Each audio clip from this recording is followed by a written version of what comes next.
The Lebanon front is just escalating. In the latest, the Israelis assassinated a top Hezbollah commander, and Hezbollah retaliated by setting northern settlements on fire. Take a look. The killing of a senior Hezbollah commander in Syria has once again pushed Israel and the Lebanese militant group closer to the brink of war.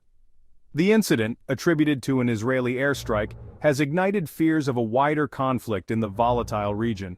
While details remain shrouded in secrecy, the death of the commander, identified as Wissam Tawil, is a significant escalation in the long-standing shadow war between the two adversaries. Tawil, a high-ranking figure in Hezbollah's military apparatus, was reportedly killed alongside several other militants in a targeted strike on a Syrian military base near Homs. While Israel has not officially confirmed its involvement, the attack bears all the hallmarks of a covert Israeli operation.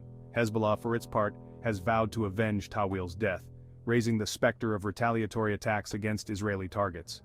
If the enemy's message was to hurt our leader, our beloved and dear martyr Abu Talib, if his message was to undermine our resolve so that we would retreat from our position in supporting the oppressed, the fighters and the resistance in Gaza, the proud, then he should know that our definitive and unhesitating answer after this pure blood of our dear leader is that our answer after the martyrdom of Abu Talib, we will increase our operations in intensity, force, quantity and quality, and let him wait for us in the field. This latest incident comes at a time of heightened tensions between Israel and Hezbollah. Both sides have exchanged threats in recent months, with each accusing the other of violating the fragile ceasefire that has held since the 2006 Lebanon war. The killing of Tawil, a senior military figure, is seen as a major provocation by Hezbollah and could easily spiral into a wider conflict.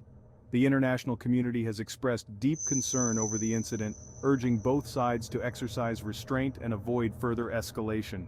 The United Nations has called for an immediate de-escalation of tensions, warning that any miscalculation could have disastrous consequences for the region.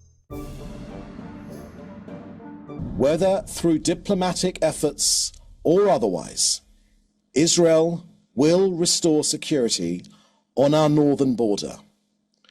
Israel will respond with force to all aggressions by Hezbollah. Lebanon and Hezbollah, under the guidance of Iran, bear full responsibility to the deterioration of the security situation in the north, in full violation of UN Security Council resolutions 1559 and 1701. To understand the gravity of the current situation, it is crucial to examine the historical context of the Israeli-Hezbollah conflict. The two have been locked in a state of hostility for decades, their animosity rooted in a complex web of political, ideological, and territorial disputes. Hezbollah, meaning Party of God, emerged in the 1980s as a Shiite militant group following Israel's invasion of Lebanon. Backed by Iran, Hezbollah's stated goal is the destruction of Israel, which it views as an illegitimate entity occupying Muslim land. The group has since evolved into a powerful political and military force in Lebanon, with its own militia and a significant arsenal of rockets and missiles. Over the years, Israel and Hezbollah have fought several wars and engaged in countless skirmishes and covert operations. The 1982 Lebanon War, the 2006 Lebanon War, and numerous smaller-scale confrontations have resulted in thousands of casualties on both sides. Each conflict has further entrenched the animosity between the two, leaving a legacy of mistrust and a constant threat of renewed violence. The current tensions are also fueled by the ongoing Syrian civil war, where both Israel and Hezbollah are involved on opposing sides. Israel has carried out hundreds of airstrikes in Syria, targeting Iranian and Hezbollah positions, while Hezbollah has provided crucial military support to the Syrian regime. The Syrian conflict has added another layer of complexity to the already volatile relationship between Israel and Hezbollah. The potential for miscalculation and unintended escalation is high, as evidenced by the recent killing of Wissam Tawil.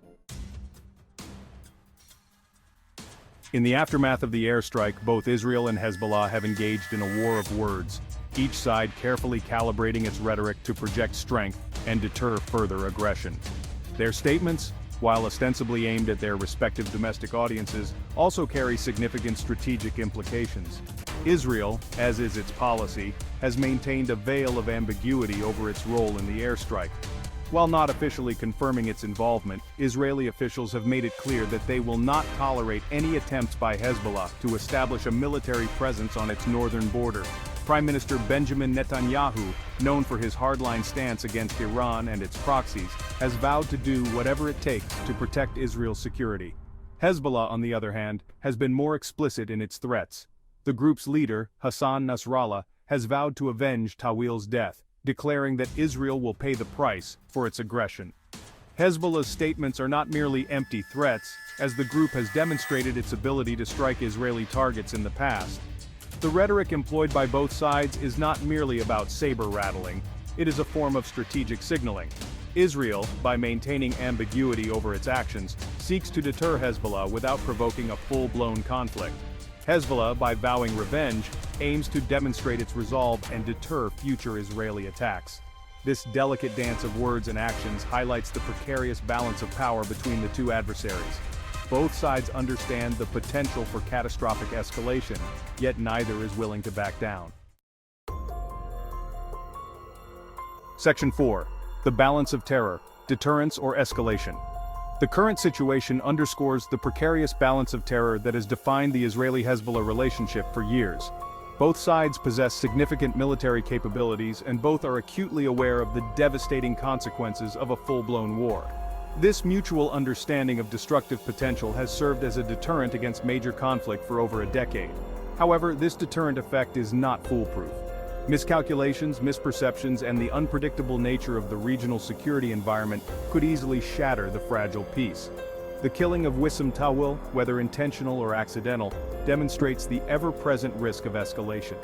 Israel, with its advanced military technology and air superiority, believes it can contain Hezbollah's threat through targeted strikes and preemptive action.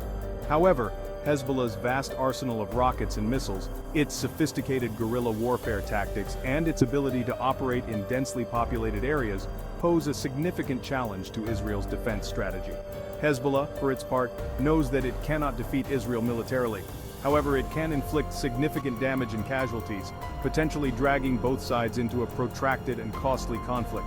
The group's strategy relies on deterrence by punishment, the threat of inflicting unacceptable pain on Israel to discourage future attacks.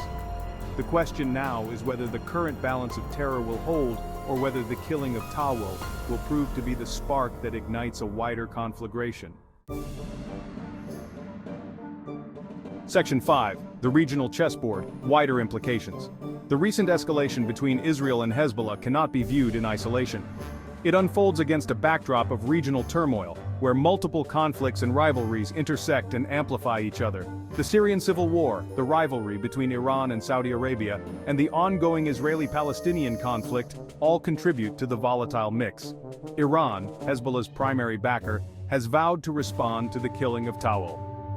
While Tehran is unlikely to risk a direct confrontation with Israel, it could retaliate through its proxies in Syria, Lebanon, or elsewhere in the region. This could trigger a chain reaction, drawing in other actors and further destabilizing the region. The United States, a staunch ally of Israel, has condemned the attack attributed to Hezbollah and reaffirmed its commitment to Israel's security. However, Washington is also wary of getting dragged into another Middle Eastern conflict, particularly as it seeks to reduce its military footprint in the region. We never want to see an escalation of tensions in the region. And we took very specific steps from the beginning, with the Secretary making that decision, and of course with the President, to have the Ford go into the Eastern Med. We're going to continue to urge for de-escalation. That was something that the Secretary spoke with Minister Gallant about at length yesterday. Russia, another major player in the Syrian conflict, finds itself in a delicate position. Moscow has close ties with both Israel and Iran and has sought to maintain a balance between the two. The escalation between Israel and Hezbollah complicates Russia's efforts to stabilize Syria and secure its own interests in the region. The interconnected nature of these conflicts means that any escalation between Israel and Hezbollah has the potential to ignite a wider regional conflagration. The international community must engage in intensive diplomacy to prevent further escalation and contain the fallout from the current crisis. Section 6.